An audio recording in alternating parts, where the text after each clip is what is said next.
우리는 너무 중요한데도 중요성을 모르고 또 그 중요성을 잃어버리고 살아갈 때가 참 많은 것 같습니다. 우리가 이렇게 편하게 숨을 쉰다는 것이 얼마나 감사한 일이에요. 근데 그 중요성을 잘 모르죠. 어느 목사님이 폐에 문제가 가지고 숨쉬는 게 그렇게 힘든가 봐요. 뭐 계단 하나 올라가는데 마치 산을 올라가는 것처럼 그러니까요. 그래 평소에 이 숨을 쉰다니 얼마나 감사한가. 또 우리가 평소에 밥을 먹고 소화가 된다는 거, 이게 얼마나 감사한 일이에요.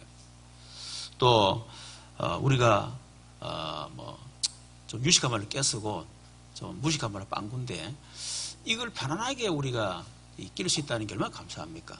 수술하고 난데 제일 첫 번째 기다리는 게 이 가스가 나오는 거거든요. 그게 나와야 그 다음에 뭐 밥을 먹든지 뭐 이렇게.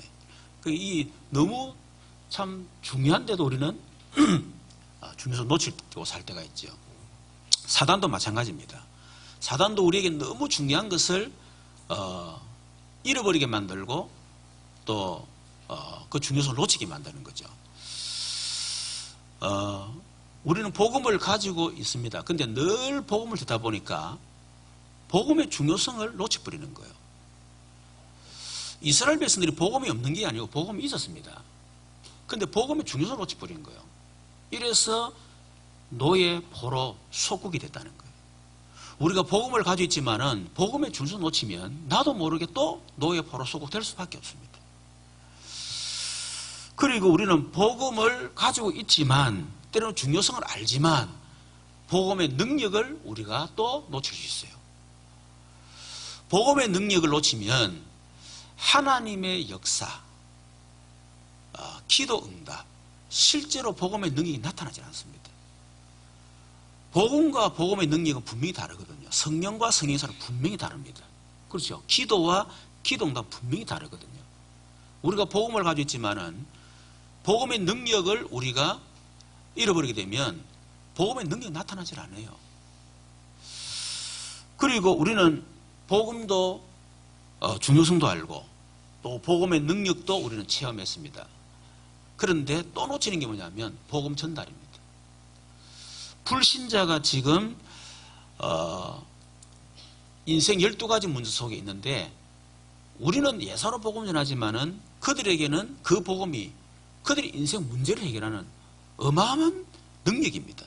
근데 우리는 이 복음의 능력을 전달하는 것을 우리가 소홀히 여긴다는 거예요. 잃어버린다는 거예요. 그래서 이 세 가지를 반드시 해보게 된다. 복음의 중요성, 복음의 능력, 복음 전달자, 이 세 가지 꼭 우리가 해보게 되겠습니다. 이 세 가지가 회복될 때 그때 우리에게 모든 의미가 달라지죠. 나에 대한 의미도 달라지고 오늘이라는 시간표도 그리고 내가 있는 현장도 의미가 완전히 달라집니다. 그렇죠. 더더욱 이제 명절이 시작되는데 명절의 의미도 완전히 달라져요. 우리가 복음의 중요성과 복음의 능력 또 복음 전달이나 사명 이걸 놓치버리면 명절 귀찮습니다. 가야 되지, 돈 써야 되지, 만나가 또 막 얘기 들어야 되지, 막 복잡해 그냥 막. 그렇죠. 또 어떤 가정에는 뭐 재산 문제 때문에 또 종교 문제 때문에 또 한판 또 싸움해야 돼. 막 이 생각하면 막 스트레스 받고 특히 우리 여자 동포들은 그 명절이 완전히 무슨 노가다판이야 말을 말하면. 그래가지고 오다 이혼하는 그런 가정도 있다지 않습니까? 근데 우리가 진짜 이 세 가지를 알면요, 그냥 명절이 아니구나. 진짜 우리 가정과 가문을 복음할 어마어마한 기회구나. 내가 우리 가정 가문을 놓고 기도할 수 있는 어마어마한 축복의 기회구나. 그걸 알게 되는 거예요. 그래서 여러분 오늘 예배 드리고 난 뒤에 또 가실 분들이 계시는데 하여튼 이번에 명절이 가정 가문 복음화를 위한 명절 캠프가 되기를 주님의 이름으로 축원합니다. 자, 그렇다면 왜 우리는 가정 가문 복음화를 해야 되는가?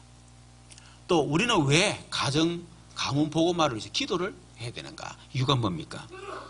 한마디로 말하면 어둠 속에 있기 때문에, 다르게 말하면 우리 가정이, 우리 가문이 흑암 손에 잡혔기 때문에, 다르게 말하면 멸망 상태이기 때문에, 그래서 가정 가문 보고만 해야 되고 그걸로 꼭 기도를 해야 된다 이 말이에요. 이번에 일본 갔습니다만은 일본에 거의 가정이 다 깨졌어요. 거의 이혼입니다. 그거 뭐 재혼은 기본이고요. 그리고 한 가정에 한 명씩 반드시 정신병자가 있습니다. 정신 시달린 사람들. 근데 한 가정에 한 명이 아니고 어떤 가정은 2명, 3명, 완전히 막 가정이 막 어떻게 보면 작살이 난 거예요. 도대체 왜 이런 문제가 오는가?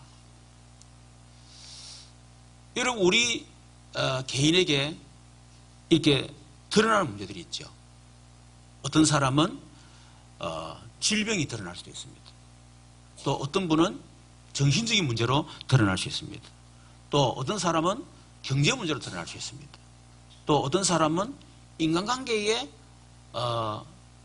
실패라든지 그것 때문에 상처로 드러날 수가 있겠죠. 때로는 여러 가지 어떤 각종 중독으로 드러날 수가 있습니다. 자, 이 드러나는 문제, 사람마다 다 달라요. 그것이 결국은 재앙으로 연결돼서 결국 다 무너지는 거거든요. 그렇죠. 그렇다면 그 드러나는 문제는 사실상 숨은 문제들이 드러나는 거예요. 어느 날 갑자기 문제가 턱 터지는 게 아니고 그것이 숨어 있던 것이 어느 날 싹 드러나는 겁니다. 우리가 이 암에 걸렸다 할 때 어느 날 갑자기 밥 잘못 먹었더만 암 걸렸다, 그게 아닙니다. 숨어 있던 문제가 어느 날 드러난 문제로 드러난 거예요. 모든 문제 다 그렇습니다. 그러면 그 숨은 문제는 오랫동안 있던 문제였습니다. 오랫동안 숨어 있던 문제가 그 어느 날씨마다 딱 드러나는 거거든요. 그렇죠. 우리 개인에게 드러나는 여러 가지 문제들, 사실은 그 문제가 가정이라고 하는 그 배경 속에서 숨어있던 문제인 거예요. 뭐 때문에 부부가 그렇게 갈등하고 결국 그 성격적인 문제 이혼하느냐. 그렇게 문제가 드러났지만은 실제로 깊이 들어보면 그 가정으로부터 왔던 숨은 문제입니다. 다시 말하면 엄마, 아버지, 그분들을 통해서 내 속에 숨어있던 문제가 있었어요. 그게 상처겠죠. 그것이 결혼해서 어느 날 살다가 한 개 딱 부닥치니까 성격 차이로 터져버리는 거거든요. 그러니까 이 가정으로부터 오는 숨은 문제, 내 안에 상처로 숨어있는 이 문제가 치유 안 되면 결국은 그 상처가, 숨은 문제가 치유될 때까지 계속 문제는 드러날 수밖에 없습니다. 그러다가 결정 순간에 어느 날 한계가 무너져 버리는 거예요. 그러면 그 가정의 문제는 뭡니까? 가문이라고 하는 그 어마어마한 배경 속에서 오랫동안 내려온 문제입니다. 그래서 우리가 저주 대물림이라잖아요. 그게 저주가 대물림된 거예요. 가문을 통해서. 그래서 3, 4대 반드시 딱 조사해보면요, 지금 드러난 문제가 3, 4대 가문을 통해서 오는 문제는 사실을 분명히 알게 됩니다. 그래서 우리는 가정보고마, 가문보고마, 그래서 개인보고마 반드시 해야 된다. 그러면 도대체 이 가문의 문제는 어디서 왔습니까? 가문을 통해서 올라가 보면 나오는 것이 아담과 하와가 나옵니다. 아담과 하와로부터 모든 문제가 출발되고 시작되진 거예요. 그걸 보고 근본 문제, 그러게 합니다. 그럼 도대체 그 아담과 하와에게 언제부터 문제가 시작됐습니까? 그게 바로 창세기 3년에 시작되진 거예요. 하나님을 떠나서는 안 되는데 하나님을 떠난 근본 문제. 하나님 떠난 그 원죄 때문에 그때부터 모든 저주와 모든 시작된 것입니다. 그 배후에 그래 만든 존재가 있습니다. 그게 바로 사단입니다. 그래서 이게 영적인 문제예요. 그래서 창세기 3장을 영적 문제, 그렇게 얘기하는 겁니다. 그 창세기 3장에서 시작되어진 그 근본 문제, 그게 뭡니까? 인간의 멸망의 상태입니다. 우리 인간은 태어날 때부터 이미 아담과 하와의 창세기 3장 문제, 근본 문제, 그걸 가지고 태어나기 때문에 우리 인생 자체가 태어날 때부터 이미 멸망의 상태에 태어난 겁니다. 그것이 가문을 통해서 다양한 저주재앙으로 내려오는 거예요. 또 두 가문이 또 만나겠죠. 두 가문이 합쳐서가 또 다른 모양으로 저주재앙이 내려오고, 또 두 가문이 만나면 또 이래가지고 그 가문에 내려오는 이 저주재앙이라고 하는 것이요, 이게 단순한 문제가 아니라 굉장히 복잡합니다. 너무나 오래된 문제예요. 그러면 도대체 창세기 3장 인간의 근본 문제, 그게 왜 왔습니까? 이전에 창세전에 문제가 있다는 겁니다. 그게 바로 창세기 1장 2절입니다. 세상이 창조되기 전에 이미 공허, 혼돈, 흑암이 있었습니다. 성경은 그걸 말하기를 사단이라 합니다. 결국 우리 인간의 개인의 드러나는 문제, 가정의 숨은 문제, 가문의 오래된 문제, 아담의 근본 문제, 올라가 보면 그 출발이 창세기 1장 2절 사단이라고 하는 거예요. 그래서 적어도 우리 가정 가문을 살리려 그러면 이런 배경이 있었구나.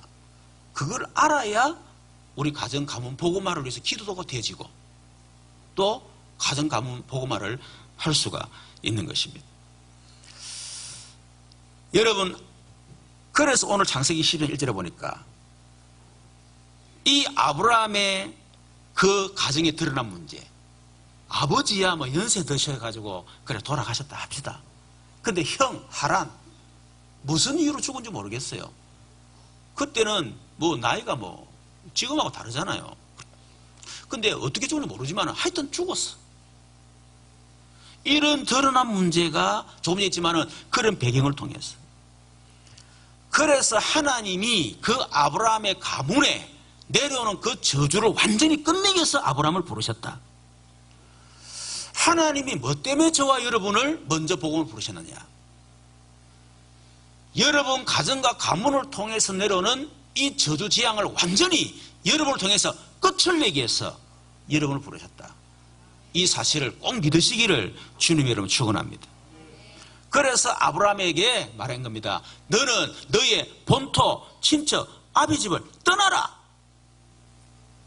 지금 네게 드러나는 너 가정에 드러나는 문제, 가문, 오래된 문제, 그 창세기 3장 창세전의 문제, 그 멸망의 상태에서 떠나라는 거예요. 그게 바로 구원입니다, 여러분.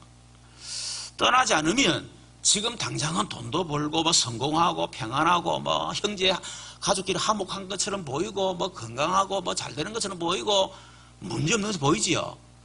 어느 날 멸망의 시간표가 딱 다가오는 날 완전히 무너져 버립니다. 그래서 빠져나가라는 거예요. 그 끝내는 길이 뭡니까?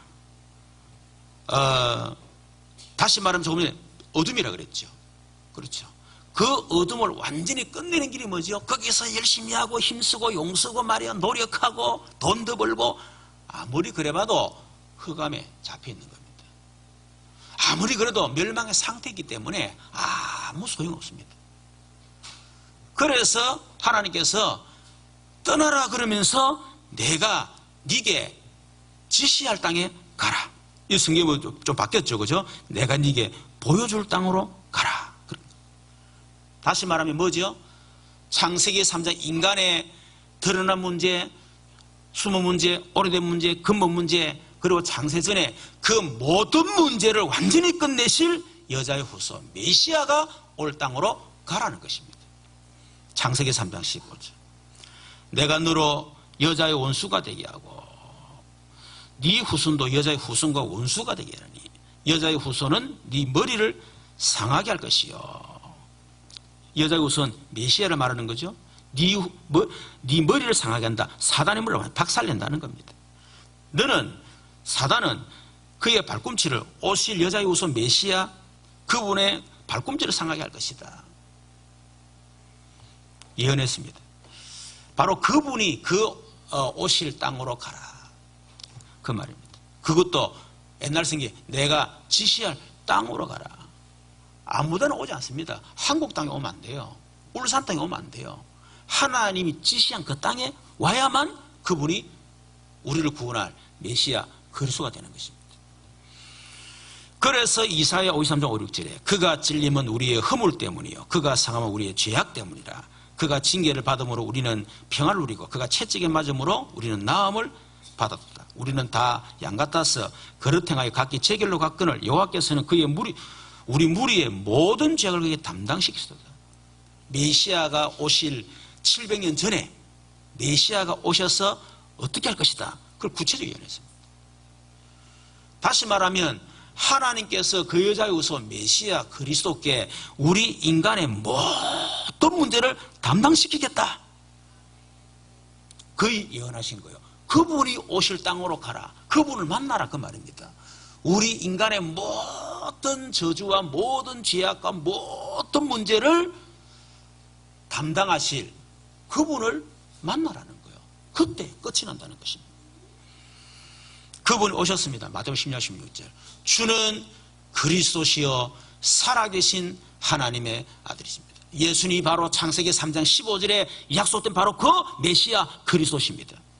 예수님이 바로 우리 인간의 모든 문제를 대신 담당하실 바로 그 메시아여 그리스도십니다.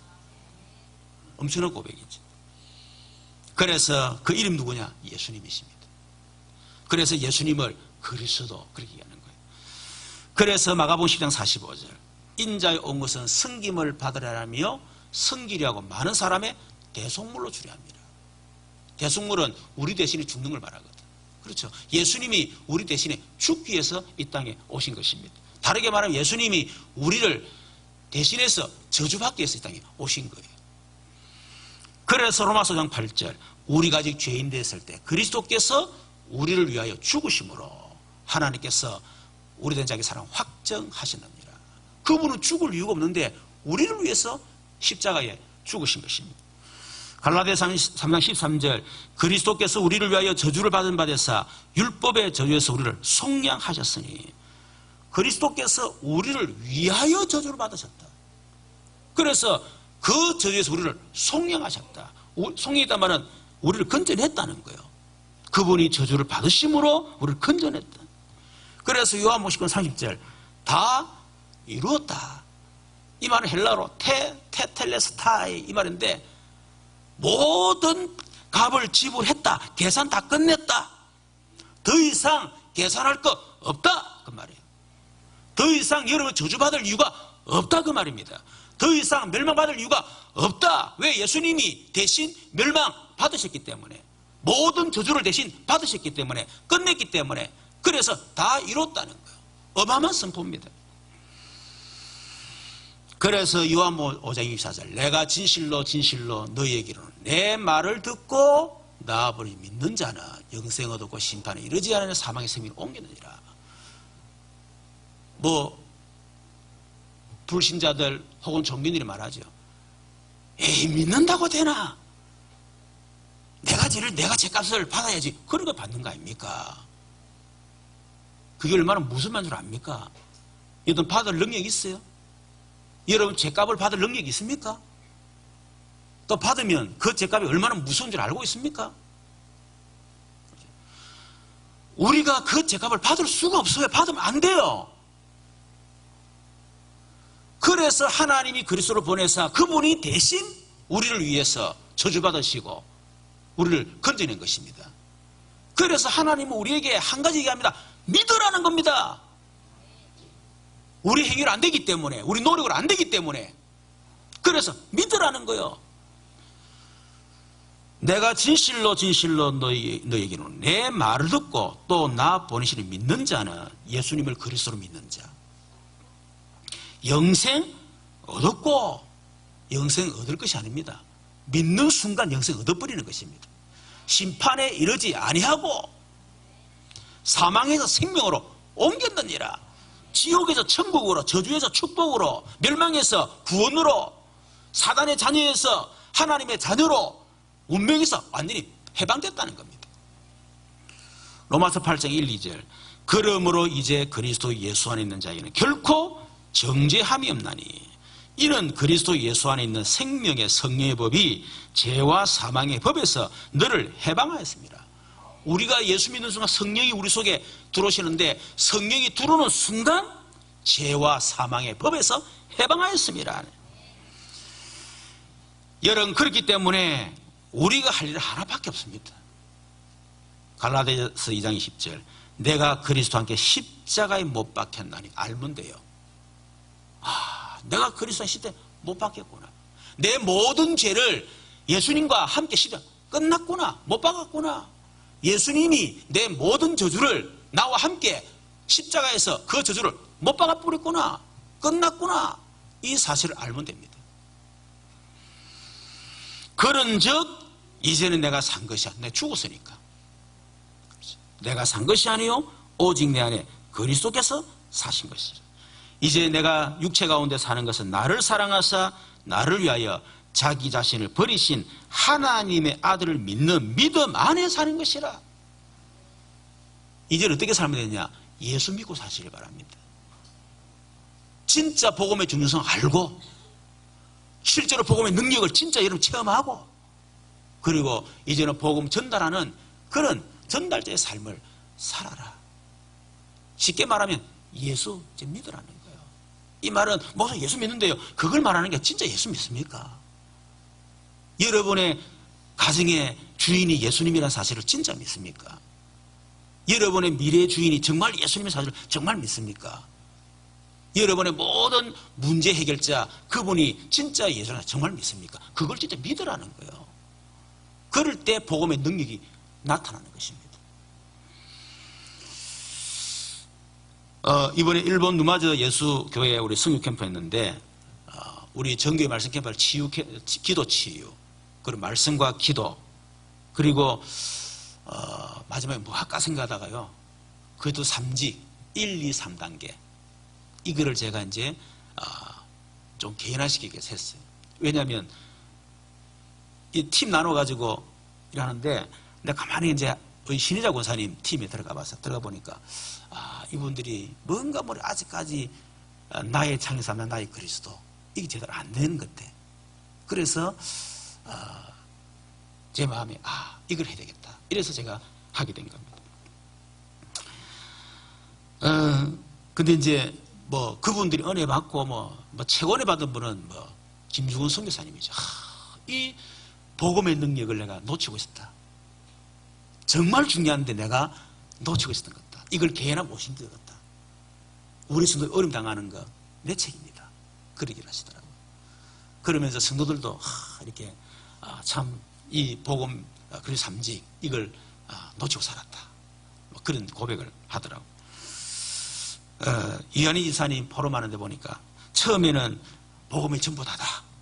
왜냐니까 정신문제와 정신병원에 입원해 있는 가운데 그런 삼직 계속 고백하는 가운데 하나님이 치유하셔가지고 전도자가 됐잖아요. 그러니까 복음이 전부 다지. 근데 시간이 흐를수록 자기도 모르게 복음이 희미해져 가더라는 거예요. 그러다가 이번에 또 와서 자기가 다시 해보게 되겠다. 영적 상태를 바꿔야 되겠다. 그렇게 간증을 했습니다. 김성윤 의사님 그런 고백하더라고. 회개한다면서 내가 사실은 불신하겠다면서 목사님이 그래서 삼직을 하는데 주문도 아니고 막 그런데 자기는 그랬다네. 그런데 영적 전방 현장에 와 보니까 이 그런 삼직이 얼마나 중요한지 깨달았다는 거예요. 그래서 내가 차 타고 오면서 그랬습니다. 내가 벌써 알고 있었다니 그렇게 얘기하는 생각하고 있는 게 아니에요. 너무 많은 걸 갖고 있어가지고 너무 잘하는 게 많아가지고 내가 그럴 줄 알았다네. 막 그 말 안 했지. 내. 그래 우리 김승수 선생님이 최고에 받은 것 같아. 제가 보기에는요, 일반 누마저 교회 물론 하나님 은혜 주셨지만은 나는 김전도사가 이번 은혜 받는 거 최고의 나는 응답으로 생각하고 있습니다.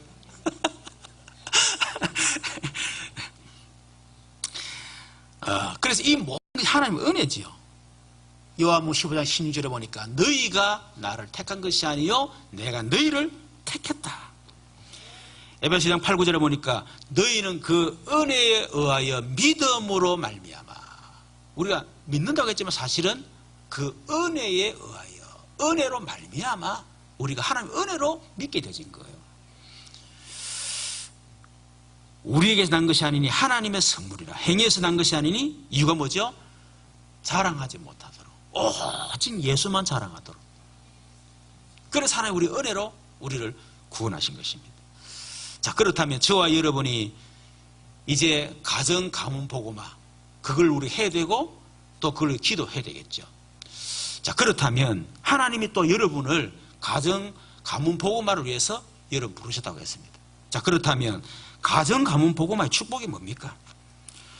오늘 2절 3절에 보니까요, 내가 너를 큰 민족을 이루고 네게 복을 주어 네 이름을 창대케 하리. 너는 복이 될지라. 너를 축복한 자인 내가 복을 내, 너를 저주한 자인 내가 저주하리. 땅의 모든 족속이 너로 말미암아 복을 받을 것이니라. 다시 말하면 하나님이 우리에게, 정말 예수 믿는 우리에게, 가정 가문 복음화 해야 될 우리에게 어마어마한 복을 주시는데 어떤 복을 주시느냐? 언약적 축복을 주셨다. 언약적 축복 기억하시기 바랍니다. 언약적 축복이요. 그 언약 축복이 뭐죠?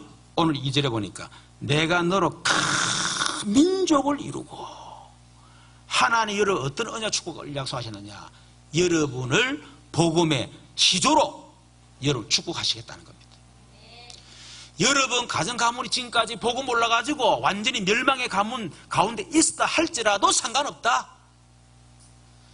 내가 네게 복음을 주고 복음을 알게 만들고 복음의 능력을 체험하게 만들고 복음 전달자로 만들어서 내가 너를 통해서 다시 너의 가문을 시작하겠다. 너의 가문을 영원히 망하지 않는 복음 명문 가문으로 내가 너를 축복하는데 그 시조로 너를 세우겠다. 그 약속, 그 언약 축복입니다. 우리 가정은 대대로 예수 믿는 한 사람도 없었어요. 근데요, 제가요, 그 가운데 예수 믿게 된 거예요. 우리 어머니 늘 하시는 말, 내보고 돌놈이라 그러더라고요. 안 낳아야 되는데 어쩌다가 너를 낳아가지고 내가 말이야, 이래가지고 목사 된다고 저를 사고 말이야 이랬거든요. 우리 어머님이 뭡니까, 풍이 오고 반신, 뭡니까, 홀다우지 걸려가지고 완전히 반신불수됐잖아요. 평생 고생하다가 어머니 예수님 영접하고 복음 받고, 제가 우리 어머니 그래서 3직 가르쳤잖아요. 계속 기도해라. 보름 딱 기도했는데 홀다운 풍 다 나와버렸어요. 복음이 능력 때 체험하고 나니까 우리 누나한테 막 전화를 하면 제사 쉴 데 없다. 전부 다 예수 믿어라. 이러면서 우리 뭐 복음에 뭐 전도하는 거 있죠. 그때 이후로 내가 얼마나 돌놈이 아니고, 야, 참 우리 어머니 진짜 어디 보면 자랑스러운, 그게 자랑스럽게 생각하더라니까 내가요. 그래서 복음의 시조의 축복. 두 번째, 네 이름을 창대케 하리니. 네 이름을 창대케 만들겠다. 네 이름을 모르는 사람 없도록 만들겠다. 네 가문에서 최고의 이름이 되도록 만들겠다. 그게 뭡니까? 기념비적인 축복. 네 이름을 기념할 만큼, 김인용 그 가문에, 김씨 가문에 김인용 기념할 만큼, 기념비를 세울 만큼 역사적 인물로 만들겠다, 그 말입니다. 이걸 뭐요? 언약적 축복으로 다 붙잡기를 바랍니다. 네가 복이 될지라. 옛날 승리는 네가 복의 근원이 될지라 그랬습니다. 하나님 우리를 복의 권원, 다시 말해 권원적 축복을 우리에게 약속하셨습니다. 따라합시다. 내가 복이다. 내가 복의 권원이다. 여러분, 돈이 복이 아닙니다. 여러분이 복의 권원이에요. 그래서 돈 때문에 복 받는 게 아니고 여러분 때문에 돈이 복을 받을 줄로 믿습니다. 그렇죠? 여러분, 요셉이 그랬잖아요. 여호와께서 요셉과 함께 하심으로. 요셉이 보디발의 가정이 가정총리 되고 난 뒤에 여호와께서 요셉을 위하여 그 애굽 사람의 집에 복을 내리심으로 여호와의 복이 그의 집과 밭에 있는 모든 소유에 미치니라. 왜? 요셉이 복의 권원이거든. 요셉 때문에 감옥이 복을 받고요, 그 제수들이 복을 받았다니까. 그리고 요셉 한 사람 때문에 애국이 복을 받았다니까요. 그걸 보고 복의 권은. 그래서 여러분에게 있는 모든 문제, 갈등, 위기, 질병, 여러분 두려워하지 마시길 바랍니다. 그게 전부 다 복이 될 것입니다. 여러분 속에 있는 가정의 문제가 여러분 때문에 여러분 복이 되어지고 그거 가지고 앞으로 많은 사람 살리는 그런 전도 이유가 될 줄로 믿습니다. 뒤에 말씀했지요? 너를 축복하는 자에게는 내가 복을 내리고 너를 저주하는 내가 저주하리니. 뭡니까? 불가항력적 축복. 아무도 막을 수 없는 축복을 주겠다. 그 약속했습니다. 자, 이걸 하나님이 언약적 축복을 주신 거예요. 이게 무슨 말이냐면요, 아브라함이 착각을 한 겁니다. 착각을 하게 된다면, 이제 그렇지, 내가 예수 믿고 본토 아비를 떠났어. 하나님이 약속하신 그 보혈 땅으로 가면 내가 이제 장대케 되고 막 이름이 뭡니까 큰 민족 이러고 이야 되겠구나. 막상 딱 가보니까 흉년이라 기근이 들어있어. 아브라함의 착각. 여러분, 말씀과 현실이 다를 수 있습니다. 아니요, 달라요. 그런데 우리는 착각합니다. 왜 그렇지? 하나님의 축복은 언약적 축복이다. 반드시 내가 그렇게 되도록 만들 것이다. 그게 언약적 축복이요. 내가 그렇게 만들 것이다. 내가 너를 그렇게 축복할 것이다. 네가 그렇게 될 것이다. 약속입니다. 그런데 이 약속이 여러분에게 언약으로 다 붙잡아야 돼요. 지금 현실은 지금 내 상황하고는 안 맞지만, 말씀과 현실이 안 맞지만, 내게 여전히 문제가 있지만, 그러나 하나님은 반드시 약속대로 내게 축복하실 것이다. 이게 언약으로 딱 붙잡아야 되는데 아브라함은 착각한 거예요. 틀리네? 이렇게 해서 여러분 많은 소리 불신에 다 잡혀가 있습니다. 예수는 소용없대. 하나님 말씀이라는데 그걸 하지 마라. 불신에 다 빠지는 거예요. 그러다 보니 뭐하죠? 인본주의 설 수밖에 없지. 한마디로 예수 안 믿는 거요. 인본주의 막 서는 거요. 그래서 요셉이 아브라함이 어디 가죠? 애굽으로 내려간 겁니다. 왜냐하면 당장 기근인데, 하나님 말씀은 복이 된데 자꾸 잘 된데 사는데 기근인데 먹고 살려야 되는데, 그렇죠. 그러니까 당장 불신앙에 빠져가지고 애굽으로 내려가 다시 인본주의 딱 쓴 겁니다. 여러분, 그 인본주의가 얼마나 무슨 결과를 나타내는지 아십니까? 거기에서 애굽의 나라 하갈이라는 여종을 데려왔는데 그 여종을 통해서 태어난 아들이 이스마엘입니다. 그게 바로 지금 현재 무슬림의 조상이에요. 지금까지 끊임없는 테러와 여러분 지금 세상 공포를 그 후손들이 바로 이스마엘의 후손입니다. 그 시작이 아브라함의 불신앙 하나 때문에 일어난 일이에요. 여러분, 성경에 똑같은 상황이지 않습니까? 이삭도 역시 마찬가지였습니다. 네가 이 땅에 유하면 내가 너와 함께 하시고 내가 복을 주겠다. 근데 그건 흉년이에요. 그런데 이삭은요, 그 약속 다 붙잡고 굶으면 죽는다, 이렇게 생각하고 언약 끝까지 붙잡았습니다. 그랬더니 그 해에 하나님 100배의 축복을 주셨고 셈의 권을 얻었고 거부가 되게 만드셨다. 여러분 생각이 맞습니까? 하나님 말씀이 맞겠습니까? 여러분의 기준이 맞겠습니까? 하나님의 기준이 맞겠습니까? 우리는 자꾸 착각합니다. 내 생각, 내 경험, 내 기준, 그리고 하나님의 말씀을 버려버리는 거예요. 착각하지 말라는 겁니다. 그런데 하나님 아브라함을 믿음의 조상 부르셨으니까 당연히 다시 언약적 믿음 회복할 수밖에 없지요. 언제 회복했냐? 인본주의를 서고 또 실패하고 고통당하고 실패하고 고통당하고 그러다가 어느 한계 딱 부닥쳐 버렸어요.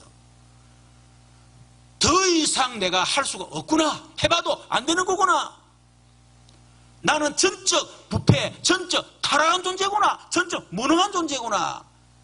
이거를 깨달았을 때에 그때 비로소 언약의 백성은 하나님을 바라보게 되고 언약적 믿음을 회복하게 되는 겁니다. 어떻게 보면 고생 안 해도 고생을 아브라함이 엄청나게 한 거예요. 몇 년 했느냐? 17년간 했습니다. 길게 생각하면 25년 했어요. 25년 동안 예수 믿고 25년 동안 계속 고통당했습니다. 말씀과 현실이 틀려서 그렇습니까? 물론 틀린 것처럼 보이죠. 그러나 하나님 사실은 그 아브라함 진짜 언약적 믿음을 회복시키기 위해서 그렇게 한 거예요. 저와 여러분의 언약적 믿음 회복 안 되면 여러분 언제까지나 말씀과 현실이 다릅니다. 그걸 꼭 여러분 알아야 됩니다.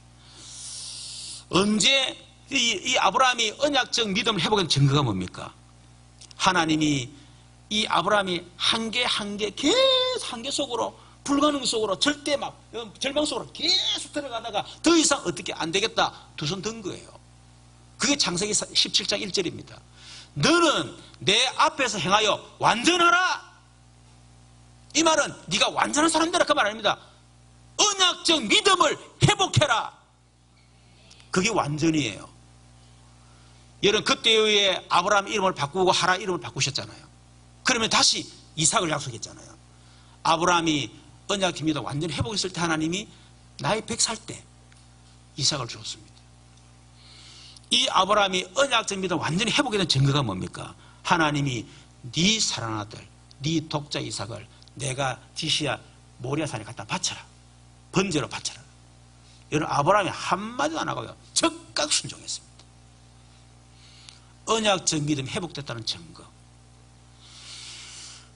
그래 실제로 아브라함이요 이삭을 번제 제단에 사놓고 칼로 딱 치려고 하는 순간 하나님이 너무 급해가지고 아브라함아 멈춰라. 여러분 하나님 잘 아십니다. 여러분 치려고 하는 하나님 보시죠. 지금 칩니다. 보시죠. 이거 하고 진짜 다르다니까. 하나님 진짜로 보시는 거예요. 이제야 네가 나를 사는 줄 알겠노라. 하나님이 아브라함의 그 언약적 믿음을 언제 했냐면요 이삭을 딱 바칠 때 이제야 네가 나를 사는 줄 알겠다. 이제야 네가 진짜 언약적 믿음 회복을 내가 알겠다. 그러면서 뒤에 보니까 창세기 12장 약속했던 그 축복을 다시 재확인을 시켜줍니다. 여러분 저와 여러분 진짜 언약적 축복을 다 붙잡는 저와 여러분 되기를 주님의 이름으로 축원합니다. 세 번째, 가정 가문을 향한 하나님 계획이 뭡니까? 오늘 하나님 말씀합니다. 12장 3절에 보니까 땅의 모든 족속이 너로 말미암아 복을 얻을 것이니라. 여러분 아브라함을 그 멸망의 가문에서 건져내시고 하나님 아브라함에게 언약 축복을 주시고 목적이 뭐겠습니까? 네 혼자 잘 먹고 잘 살아라 그 말이 아닙니다. 그거는 다 서론이고 그거는 본론인데 진짜 결론이 있다. 내가 너를 구원하고 너를 진짜 축복한 결론이 뭐냐? 땅의 모든 족속이 너로 말미암아 복을 얻게 될 것이다. 여러분 가정 가문을 향한 하나님의 계획 여러분 꼭 붙잡기를 바랍니다.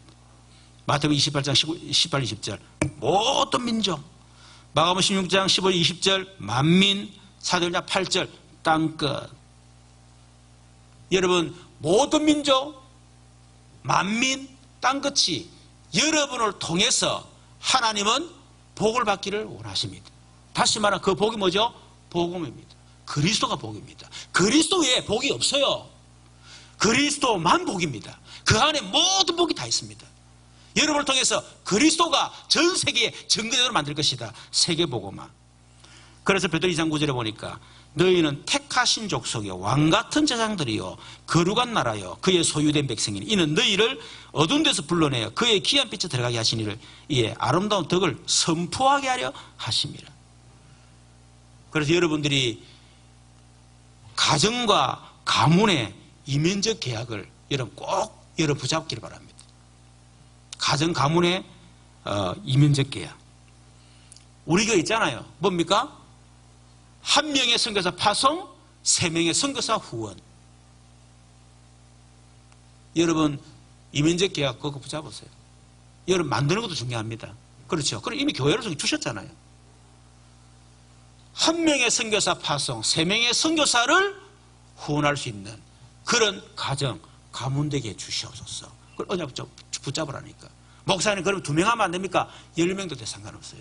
마음껏 하세요. 그러나 가장 기본이 뭐냐? 적어도 우리 가정이, 우리 가문이 한 명의 선교사를 파송할 수 있을 만큼 응답받아야지.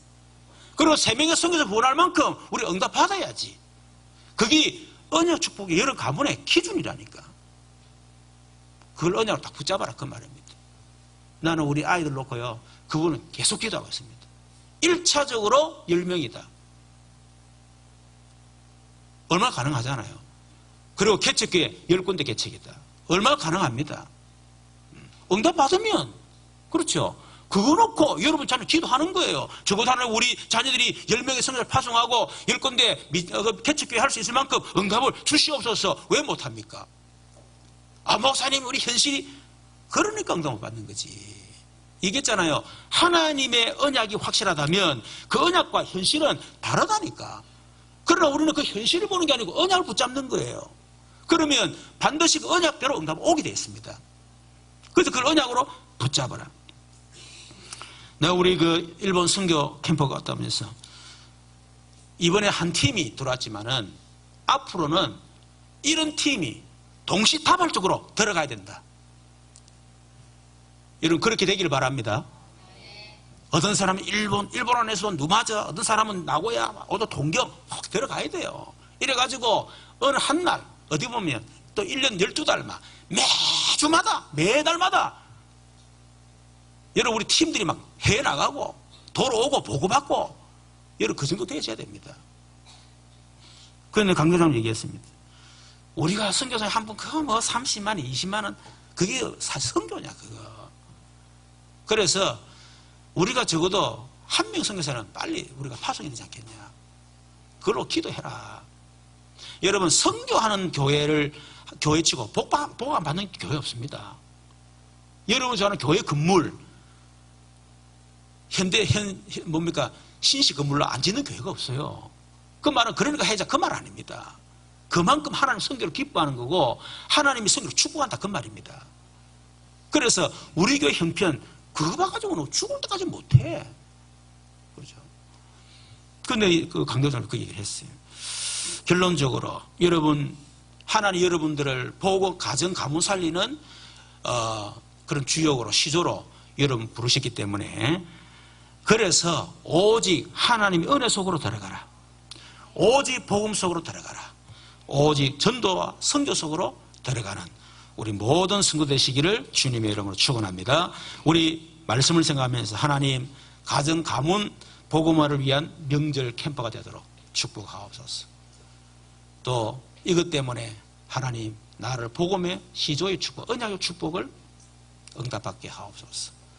또 우리 교회가 정말 세계 살리는 그런 교회 응답받도록 이면적 계약 붙잡고 우리 같이 한번 기도해야 되겠습니다. 우리 주여 한번 그렇게 기도하십시다. 주여 살아계신 하나님 감사합니다. 또 추석 명절을 당해서 가정 가문 복음화를 위한 하나님 명절 캠프라는 주제로 말씀을 전했습니다. 우리를 창세기 3장 멸망의